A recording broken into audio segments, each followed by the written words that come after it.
दोस्तों, ये कहानी शुरू होने से पहले आपने अभी तक अगर हमारे चैनल को सब्सक्राइब नहीं किया है तो कर लीजिए, क्योंकि हम हमेशा आते हैं ऐसी ही मजेदार हॉरर कहानी के साथ। लखनपुर नाम के एक शहर में छोटा सा गांव था। गांव के लोग बहुत कामकाजी थे। छोटे से गांव में सभी लोग अपनी छोटी छोटी दुकान लगाते थे। किसी की कपड़े की दुकान थी तो किसी की बर्तन की दुकान थी। सभी अपने अपने काम में व्यस्त रहते थे। किसी को किसी से मतलब नहीं रहता था। उसी गांव में एक छोटा सा परिवार भी रहता था। उनके परिवार में हरिराम और उसकी पत्नी कलावती अपने 2 बच्चों राहुल और रोहित के साथ रहते थे। उनके बच्चे स्कूल पढ़ने जाते थे। वे पढ़ने लिखने में बहुत होशियार थे।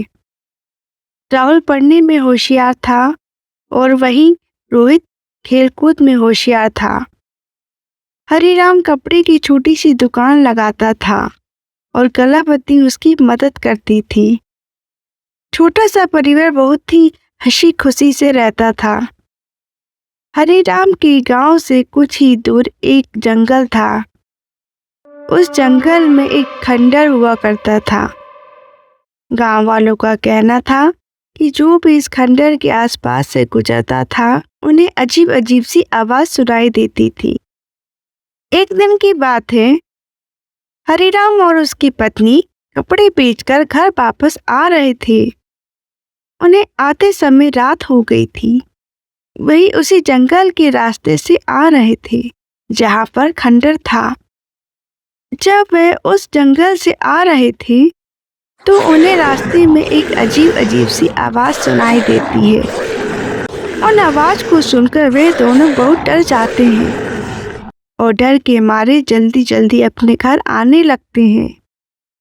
कुछ दूर चलने के बाद रास्ते पर उन्होंने देखा कि सामने से एक भूत और चुड़ैल साथ साथ आ रहे होते हैं। भूत और चुड़ैल को देखकर वे दोनों और ज्यादा डर जाते हैं। डर की वजह से वे अपना रास्ता बदल देते हैं और दूसरे रास्ते से निकलकर जल्दी जल्दी अपने घर पहुंच जाते हैं। दूसरे दिन वह रास्ते की पूरी घटना सारे गांव वालों को बताते हैं।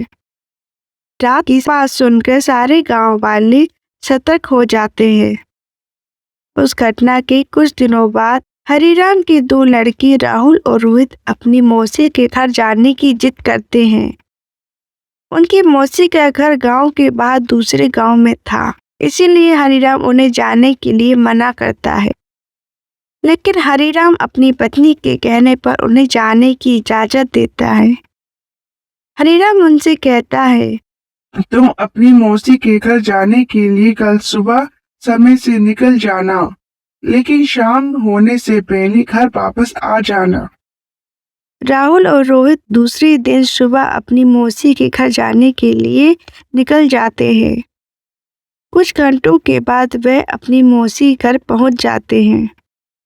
वह दिन भर अपनी मौसी के यहाँ उनकी लड़की के साथ दिन भर खूब मस्ती करते हैं। उन्हें अपनी मौसी के घर में खेलते खेलते रात कब हो जाती है उन्हें पता ही नहीं चलता है। लेकिन वे अपने पिता की डर की वजह से रात में ही जल्दी जल्दी अपने घर के लिए निकल जाते हैं। घर में आते हुए उन्हें उसी जंगल के रास्ते से घर आना पड़ता है, क्योंकि उस रास्ते से घर आने में समय कम लगता है। उस जंगल के रास्ते में वही खंडर आता है जिसके बारे में सभी गांव वाले बात करते हैं। राहुल और रोहित जब उस खंडर के पास से गुजर रहे होते हैं तो उन्हें अजीब अजीब सी आवाज सुनाई देती है। उन आवाजों को सुनकर वे दोनों काफी डर जाते हैं। डर की वजह से दोनों जल्दी जल्दी चलने लगते हैं। लेकिन कुछ दूर चलते ही उनके सामने खंडर के भूत और चुड़ैल आ जाते हैं। भूत और चुड़ैल को देखकर वे दोनों बेहोश हो जाते हैं। भूत और चुड़ैल उन दोनों को अपने खंडर में ले आते हैं। वहाँ घर में हरिराम और उसकी पत्नी को कुछ समझ में नहीं आ रहा था। वे सोच रहे थे कि आखिर राहुल और रोहित दोनों कहाँ चले गए। कहीं राहुल और रोहित को उस खंडर वाले भूत और चुड़ैल ने पकड़ तो नहीं लिया। वे दोनों बहुत चिंता में आ गए थे। उन्होंने गांव वालों को ये सब बात बताई। गांव वाले कहने लगे, गांव के थोड़ी दूर एक तांत्रिक रहता है, हमें उनके पास जाना चाहिए।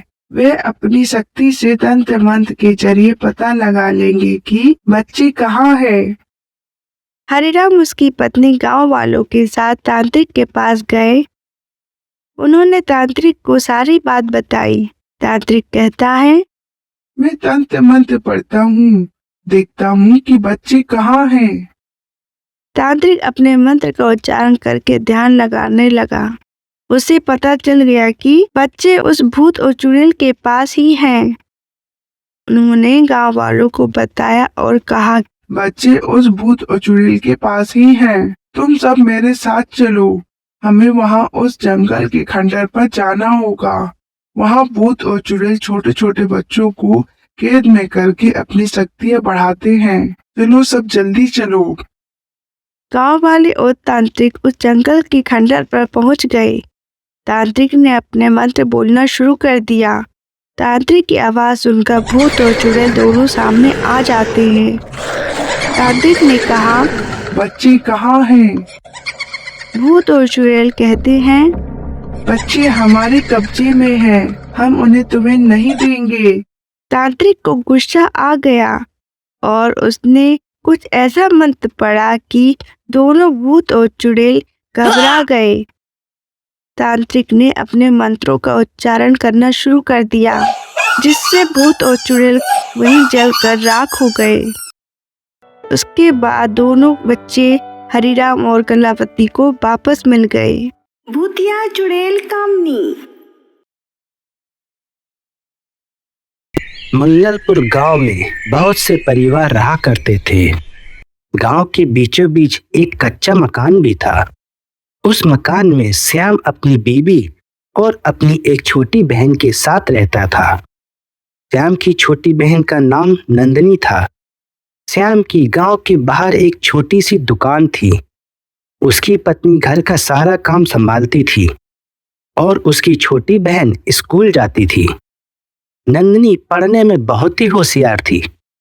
उस गांव में एक नदी थी। उस नदी के किनारे एक भूतिया चुड़ैल रहती थी। उसका नाम कामनी था। उस नदी के पास से जो भी गुजरता था उसे अजीब अजीब सी आवाजें सुनाई देती थी। उस नदी के पास आए दिन अनहोनी घटनाएं होती रहती थी। उस गांव के लोगों को उस नदी का डर बना रहता था, जिस पर भूतिया चुड़ैल रहती थी। एक दिन नंदनी अपनी क्लास की कुछ सहेलियों के साथ पिकनिक जाती है। पिकनिक से आते हुए नंदनी को देर हो जाती है। उसे घर आते आते रास्ते में अंधेरा हो जाता है। नंदनी जिस रास्ते से घर आ रही थी उस रास्ते में वही भूतिया नदी पड़ती है, जिस पर वह भूतिया चुड़ैल रहती है।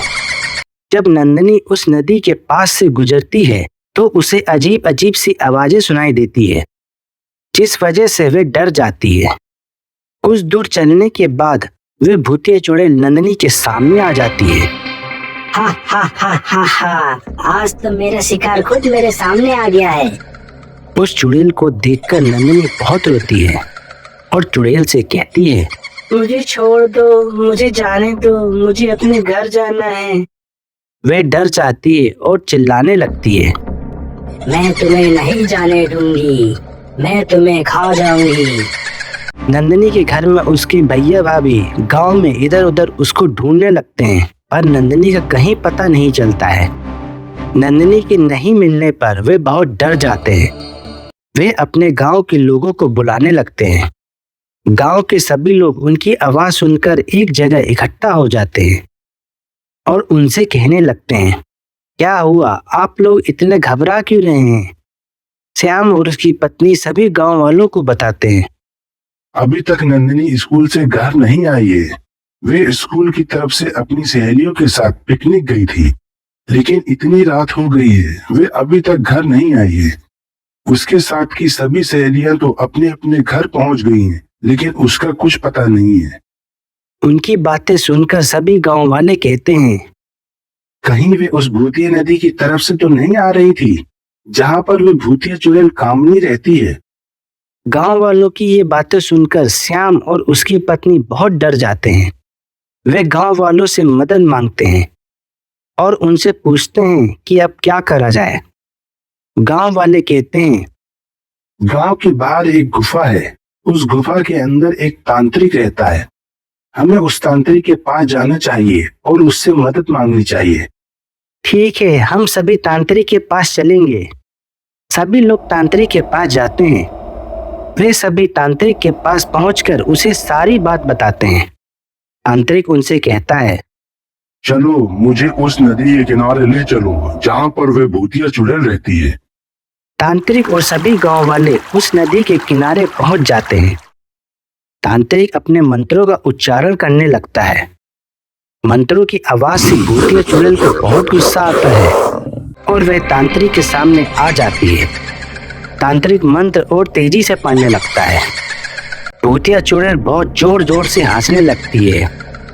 हा हा हा हा हा हा, मैं तुम सबको खा जाऊंगी, सबको अपना शिकार बना लूंगी, कोई भी आज नहीं बचेगा। वे बच्ची कहाँ है जिसको तुमने कैद कर लिया है?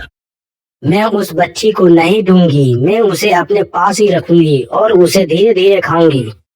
तांत्रिक को गुस्सा आ जाता है और वह बहुत सारे मंत्र पढ़ना शुरू कर देता है। तांत्रिक के मंत्रों का इतना अधिक प्रभाव होता है कि थोड़ी देर बाद वह चुड़ैल डरने लगती है। वे डर की वजह से तांत्रिक को उस बच्ची का पता बता देती है। उसके बाद तांत्रिक उस भूतिया चुड़ैल को एक बोतल में कैद कर लेता है। उस दिन के बाद से सभी गांव वाले हंसी खुशी रहने लगते हैं।